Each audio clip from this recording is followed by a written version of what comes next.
తిరుగుతున్నా కదండి, ఇంత ఖర్చు పెట్టుకుంటున్నాం కదా, ఇవన్నీ పోనప్పుడు అంటే ఏం జరుగుతుంది మన లోపల, ఏం జరిగితే మనకు ఆరోగ్యం వస్తుంది అనేది నాకు తెలుసుకోవాలనిపించింది ఫస్ట్ కదా మేడం.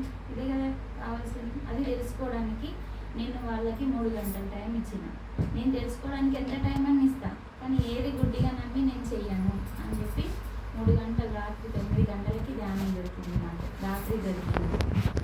తర్వాత 12 గంటల వరకు నేను మా భర్తతోనే వాళ్ళ దగ్గర ఉండి ధ్యానం నేర్చుకున్నా. ధ్యానం క్లాస్ విన్నా ఫస్ట్.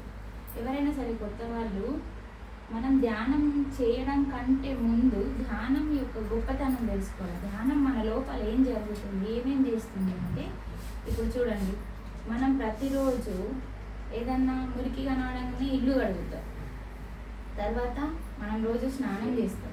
అంటే ఇల్లు ఎందుకు కడుగుతున్నామంటే ఆ ఇల్లు శుద్ధిగా ఉండాలి. ఎందుకు అంటే అందులో మనం ఉంటున్నాం కాబట్టి, ఆ ఇల్లు శుద్ధిగా ఉండాలి. తర్వాత మనం ఎందుకు రోజు శరీరాన్ని కడుగుతున్నామంటే మన శరీరానికి అంత మురికి పడుతుంది, ఎందుకంటే చెమట వస్తుంది, మళ్ళీ ముందు విసర్జన చేస్తూ ఉంటాం.